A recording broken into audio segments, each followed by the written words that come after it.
Le pastoralisme est un système de production basé sur la mobilité du bétail et des pasteurs.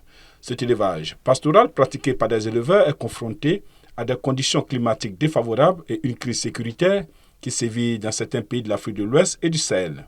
Aujourd'hui, cependant, les éleveurs transhumants se heurtent à de nouveaux problèmes qu'ils sont incapables de surmonter seuls, le changement climatique et l'insécurité. Leur mode de vie traditionnel est menacé.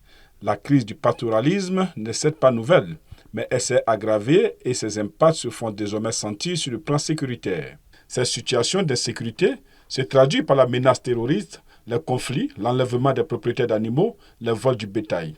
Ce contexte d'insécurité impacte négativement la transhumance. Samba Dibi Diallo, spécialiste en élevage, déclare qu'il n'est pas facile aujourd'hui d'aller en transhumance avec les femmes, les enfants, parce que l'insécurité est là. Cette insécurité dénature la transhumance, parce que quand vous partez, vous rencontrez les copains de route.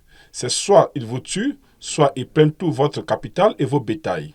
Et les pasteurs transhumants sont souvent confrontés à cette situation. Dans le contexte où le phénomène du terrorisme menace le Niger, le Burkina, le Mali, la Mauritanie et le Tchad, certains assimilent le pasteur au djihadisme. Le secrétaire permanent du réseau, Bilal Maroubé, Dodo Bourema, soutient que les activités de transhumance des animaux vers des prairies ont fortement diminué à cause de l'insécurité. Et cette situation empêche les gens de conduire leurs troupeaux vers les pâturages.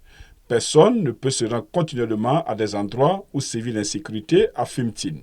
À Bankas, dans la région de Bandiagara, selon Ablay Guindo, président des éleveurs dans le secteur de Bankas, la grande transhumance est en train de cesser à cause de la distance et la dégradation des conditions sécuritaires. Les animaux quittent chez nous, ils traversent toute la zone Chess, ils vont dans la zone de Bourgou, dans le delta. C'est ça la grande transhumance. Ils restent là-bas jusqu'au mois de juin. La grande transhumance dont je parlais là, ça a tendance à cesser maintenant. Maintenant, il y a la petite transhumance. Pendant l'hivernage, une partie va dans le Gondo. Gondo, ça veut dire l'est de Poro. Ils reviennent au mois de septembre. Au Mali, comme dans la plupart des pays du Sahel, bon nombre d'éleveurs se trouvent pris entre deux feux. D'un côté, le changement climatique réduit les pâturages disponibles à une allure alarmante sous les effets conjugués de l'augmentation des températures et d'une pluviométrie déficiente.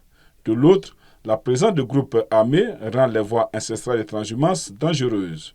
La transhumance des animaux a fortement diminué dans plusieurs localités du pays, notamment à Djiné ou encore à Douanzan, à cause de l'insécurité selon les éleveurs.